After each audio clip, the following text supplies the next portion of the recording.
Over the weekend, I was talking to a friend of mine about eulogies and New Year's resolutions, and he says, it's a good thing to sort of come clean on some of the things you've done in your life that you regret. And we were going through a series of regrets. You're not supposed to have regrets, and But I was thinking about stuff when I was a kid, and I thought I thought of something I did. So I went to St. Aloysius Academy, and after lunch, the nuns would walk us down the stairs into this big room, and there were 1, 2, 3, 4, 5, 6, like 7, 8 big tables just full of candy. Ed Jolly Rogers and Bubble Yum and sweet tarts. And the nuns would stand there, and you would buy candy. They didn't care. They're making money off of us. Then we'd go out and run around out in the yard. It was an all-boys school. And one day, this guy, this kid, who wasn't very popular, his name was Chris Mampani, but we used to call him Chris Man-Panties. And I remember walking in, and he was standing to the left of the door. And I ended up seeing him there. And as I walked in, he said, "Hey, I'll give you $1 if you be my friend." And I said, "Hey, give me $2. I'll be your best friend." And I can't believe I tell this story. And then we're out in the yard, recess yard. I bought a bunch of candy. And I remember sort of him following me around. And I was just trying to ditch him the entire time. And I felt, now when I think about it, it was just such a dumb, stupid thing to do. Then we played, we used to call it Kill the Cow or Smear the Queer, which now let us say anymore, which basically meant you just took the football, throw it to somebody, everybody chases him and tackles him. So I remember throwing the football to him, and then everybody just jumping on top of Man-Panty. And it's so sad. It was so weird. I'm 62 now, and it was like, 8 or something? I don't remember how old he was. And I thought, you know what I'm going to do? I'm going to clear my past. I'm going to get forgiveness for the things that I've done. So I found him online, called him up, didn't quite tell him what I intended to do. So here we are now. Chris? Yeah, I'm here. How you doing? Oh, good. I hopefully you heard that. Andrew, was he up the whole time? Could he hear me?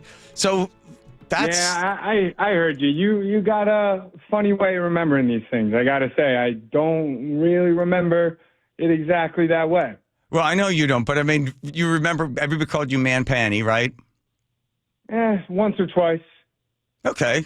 So what did I get wrong? You were standing there. You weren't very popular. You offered me $2. I said I'd be your best friend for $2. And then we went out in the yard, and I ignored you, but I had a whole bunch of candy. No, what you got wrong is you were the freak, I believe, that was back a year. You did a couple trips around the 4th grade, I think. Didn't have no friends. I remember the nuns, of course. Nuns, I think, were the most people that you were hanging out with at the time.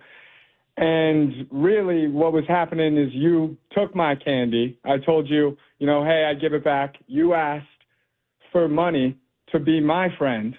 No. We all snickered about it. I wasn't the most popular guy there, but certainly, whatever nickname you have, for me, we were calling you Clueless Curly. I don't really know how you got it this twisted at 62 years old.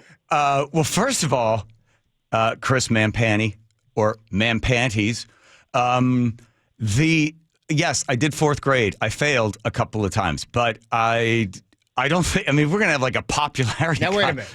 We're mending bridges here. We're mending bridges. Okay. But we're going to have a popularity contest. I think if we were to ask everybody that graduated from St. Aloysius in those years, I don't know where you would be on that. But as I remember. I think the only people you could ask, the only ones you knew were the nuns. You didn't know anyone else there. You were the one running around. No one wanted to hang with you. Second time around in 4th grade. I'm surprised you even made it past the 4th grade. Okay. This is weird because what I was hoping to do was to sort of come clean and ask for forgiveness for being a jerk. But then you bring up the Man-Panties and you say you weren't playing Kill the Cow with us. You were watching, and now you're trying to make it seem like you were something else, and I don't really like that. No way.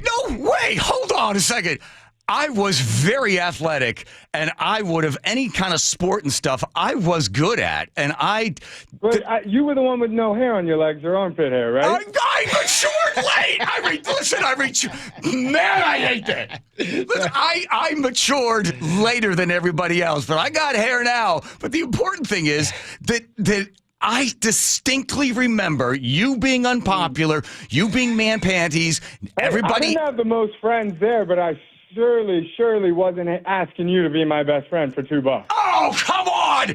You gave me the $2. I bought the candy, and then you're like, "Can I have some?" I said, "Get your own candy." I remember exactly your sad, pathetic face. No, hold on a more time second. with your little brother Chuck, anyway. What's that?